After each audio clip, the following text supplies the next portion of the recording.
হবিগঞ্জে ভয়াবহ বিদ্যুৎ বিপর্যয় ঘটেছে। সরবরাহ স্বাভাবিক না হওয়ার কারণে লোডশেডিংয়ের কবলে পড়তে হচ্ছে শহরবাসীকে।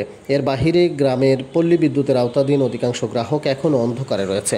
আপনারা জানেন যে গতকাল সন্ধ্যা 7টার দিকে বিকট শব্দে বিস্ফোরণ ঘটে হবিগঞ্জের শাহাজি বাজারের যে বিদ্যুতের সাবস্টেশন রয়েছে সেখানে, এবং এরপর থেকেই বিদ্যুৎ সরবরাহ পুরো জেলায় একেবারে পুরোপুরি বন্ধ হয়ে যায়। আজকে সকাল 10টা 15 ঘন্টা বিদ্যুৎ সরবরাহ বন্ধ থাকার পর আজকে সকাল 10টার পর থেকে কিছু কিছু এলাকায় বিদ্যুৎ সরবরাহ স্বাভাবিক হতে থাকে। তবে যেহেতু যে সরবরাহ সেটি আসলে পর্যাপ্ত পরিমাণে ছিল না, যে কারণে দিনব্যাপী লোডশেডিংয়ের কবলে পড়তে হয়েছে হবিগঞ্জবাসীকে।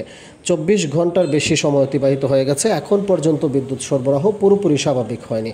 আমরা বিদ্যুৎ উন্নয়ন বোর্ডের কাছ থেকে যে তথ্যটি পেয়েছি, তারা যেটি বলছে যে হবিগঞ্জ শহরে 18 মেগাওয়াট বিদ্যুতের চাহিদা রয়েছে, এর বিপরীতে তারা পাচ্ছেন 10 মেগাওয়াট বিদ্যুৎ। ফলে বলা যায় যে একরকম অর্ধেক চাহিদার অর্ধেক বিদ্যুৎ মিলছে, ফলে লোডশেডিং দিতে হচ্ছে। এমনও ঘটনা ঘটেছে আজকে কোনো ফিডারে আধা ঘন্টা পরপরই লোডশেডিং দিতে হয়েছে, এর বাহিরে 1 ঘন্টা পরপর লোডশেডিং তো আছে একেবারে দিনব্যাপী।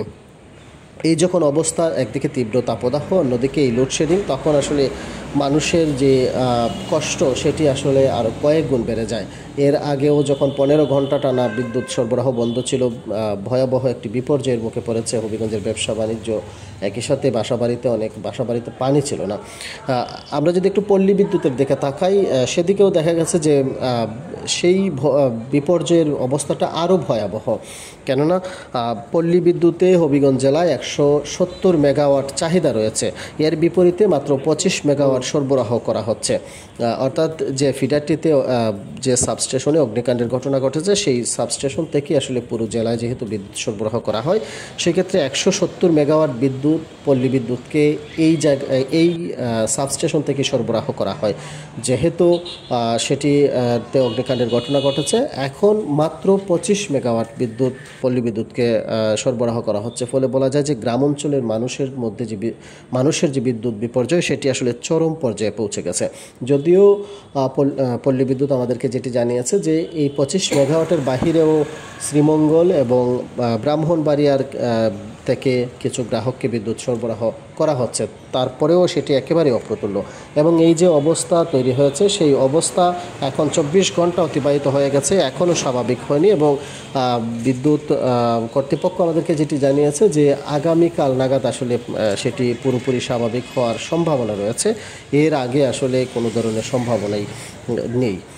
তবে বিদ্যুতের এই বিপর্যয়ের কারণে মানুষকে সীমাহীন দুর্ভোগ পোহাতে হচ্ছে, যেটি আমরা গতকাল রাতেও দেখেছি। টানা 15 ঘন্টা যখন বিদ্যুৎ ছিল না, মানুষের মধ্যে যে অস্বস্তিকর পরিবেশ তৈরি হয়েছিল, ক্ষোভ তৈরি হয়েছিল। যেহেতু অগ্নিকাণ্ডের ঘটনা ঘটেছে, সেই ক্ষেত্রে আসলে গ্রাহকরা বলা যায় যে অনেকটা নীরব ছিলেন।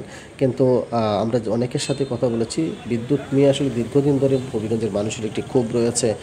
হবিগঞ্জ শহরে একটি সাবস্টেশন না হওয়ার কারণে অনেক দূর থেকে সাবস্টেশনের মাধ্যমে বিদ্যুৎ সরবরাহ করতে গিয়ে প্রায় সময় হালকা বৃষ্টি কিংবা ঝড় তুফান হলেই আসলে বিদ্যুৎ বিপর্যয় ঘটে।